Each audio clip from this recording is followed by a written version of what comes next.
Hello everyone and welcome to this new video on the ASAP News channel. I am Michael Lorenzo and today we are going to discover 10 of the weirdest games ever created. Let's begin. It's no surprise that strange video games have hit the market in the past, but some of them are just downright bizarre. From the insane graphics to the unbelievable concepts, there are some weird games that are complicated to describe. A plumber who powers up with mushrooms while trying to save a princess is nothing compared to these ones. Number 10. Toilet Kids for PC Engine. Kids have all sorts of fears that they hope will never become reality. This game starts off with one of those possible fears, being flushed down the toilet. Toilet Kids is a poo-filled, humorous game that starts out with a kid waking up in the middle of the night to take a dump. While he sits on the toilet, the kid's nightmare becomes a reality.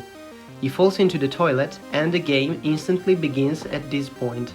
The kid begins flying around on some sort of a duck-shaped toilet, shooting at poop-related objects. He must fight off attacks of monkeys, spiders, flies and other animals that are throwing poo on his way. The game features 4 stages with different themes and bosses that must be defeated. Toilet Kids was released in 1992. At number 9 we have Michael Jackson's Moonwalker for Sega Genesis and Arcade.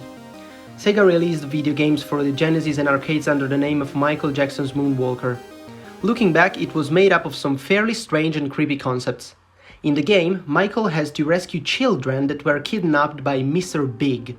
He uses Bubbles the chimp, moonwalking and dancing to take down the bad guys. It gets creepier. When Michael touches the children, it charges up his health.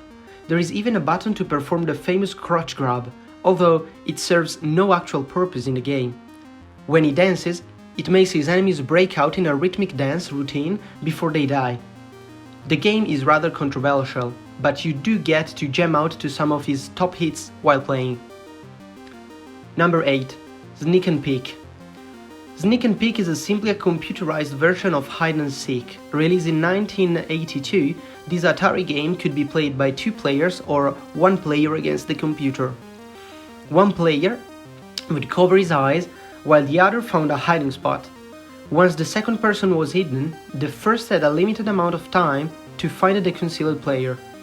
When that person was found, the roles would be reversed. The game is played in a old home with a yard and 3 rooms. There aren't many hiding spots, and some of them are a bit strange. Sneak and Peek can be played with fixed hiding places or variable hiding spots that will be moved each time someone's entered a room. There are also 2 levels of difficulty to test. It's probably more enjoyable to just go outside and play the real version of this game. Number 7. Muscle March.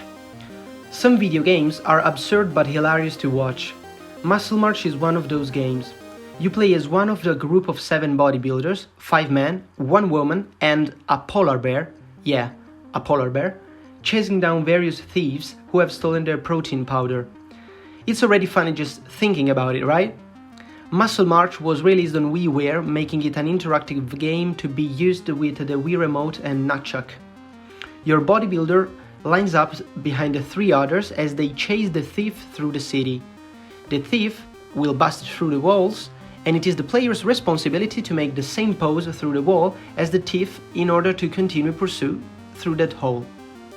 The other players in front of you will slowly drop out, leaving just you chasing the protein-stealing bandit. The gameplay will speed up at this point for added difficulty. If you successfully copy the thief's holes, you will have the opportunity to tackle the bandit and recover your protein. Number 6. Seaman for Sega Dreamcast. The virtual pet toy fad was popular in the 90s and featured handheld games such as Gigapets and Tamagotchi. There was a much less popular game about virtual pet raising that also hit the market toward the end of the fad. Seaman was released on Sega Dreamcast in 1999 and a PlayStation 2 version was released in 2001 only in Japan. The goal of the game is to keep Seaman, an anthropomorphic fish, alive by interacting with its environment in different ways. The creepy fish eventually starts talking. Players have to properly take care of Seaman's tank, grow larvae in different tanks, and feed Seaman to keep him alive. The game also required the players to use Dreamcast's microphone peripheral to answer questions asked by Seaman. After a short time of playing, though, Seaman will become bored and tell the user to go away. The creator of the game has hinted at a sequel, but no return has hit the market. Number 5. Sensible Trainspotting. Trainspotting is known as the activity of watching trains and writing down the railway's engine's number. It is a hobby that has been enjoyed by people in the United Kingdom dating back to the Second World War. The hobby is best enjoyed in person, but you also have the option of engaging in it without leaving the comfort of your home. Sensible Trainspotting was a simulation game released in 1995 for the Amiga console. A man with a thermos sits on a bench as several trains pass. You must spot the numbers on the trains as they roll by and match them to the numbers you already have. That's it. It's that simple. The difficulty does increase as you progress through the game, but do you really win at a game like this? Number 4. Playboy Dimension. Everybody wants to be like Hugh Hefner, right?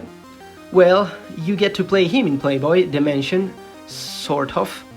This game from 2005 blends social simulation with role-playing and empire building, which is similar to The Sims. The goal of the game is to build the Playboy mansion and magazine into a powerful brand. You hire and fire journalists and photographers, along with lining up photo shoots and interviews from the magazine. The quality of each component of the magazine is based on how well each person likes Hef. Photo shoots and interviews are also only as good as the relationships those people have with Hef. The whole game really depends on how well everyone likes Hef. It's a strange model for a game, but probably realistic coming from a company like Playboy. Number 3. Samurai Zombie Nation. In 1999, a mysterious meteorite that crashes into the Nevada desert turns out to be Dark Seed, an evil alien with horrible powers. That's how Samurai Zombie Nation for NES starts out, but that is only the beginning. Dark Seed shoots magnetic rays that turn Americans into zombies and bring the Statue of Liberty to life for his own benefit. He also gained possession of his most deadly weapon, the legendary samurai sword Shura. The great head of the samurai, Namakubi, heard about the sword falling into the wrong hands, and he sets out for the United States to defeat Darkseid. Namakubi has a massive head, which is why he is known as the Great Head of the Samurai. He is able to shoot projectiles from his eyes and acid spit from his mouth. He also eats zombies' corpses for extra points and health. This oddly satisfying game is played over 4 stages with 2 difficulty levels. Give this strange game a try if you think you possess the strength and knowledge to reclaim the magical sword and free the Americans from evil. At number 2, we have Mr. Mosquito for PS2. Ever wonder what it would be like to be a mosquito? Well, wonder no more. Mr. Mosquito puts you in the position of an adorable mosquito that must feed and store food and blood for the upcoming winter. To accomplish these tasks, you must terrorize the Yamada family who is trying to enjoy their traditional summer break at their vacation home. The game is shown from a third-person perspective as you work to suck blood from the family. You have to be careful trying to extract the blood though, because the family members can watch you dead. The mosquito changes colors and sizes and looks cartoonishly cute, but it's a strange concept for a game. At number 1, the strangest of them all, we have Bunga Bunga. We've discussed some fairly strange games, but this is by far the craziest on the list. Bunga Bunga is an arcade game with a basic goal of punishing characters by spanking them. The game features a large screen, a fist with 2 fingers, and a butt with legs covered with clothes. The game was intended to make the player laugh and relieve some stress. There are 8 different players that you can punish, including ex-girlfriend, gangster, gold digger, ex-boyfriend, mother-in-law, and con artist. These characters can be punished by a traditional spanking or by using kancho, which is a prank where you poke a distracted person in the butt. After this game is finished, a card is dispensed explaining the player's sexual behavior. Small prizes can also be won if the score is high enough. So this is our top 10 of the strangest games on the market. Well, maybe not all of them are still on the market, but you get the point. Thank you for watching this video until now. Please leave a like and subscribe to our channel for more videos like this. Leave your comments down below and see you in the next video. Goodbye!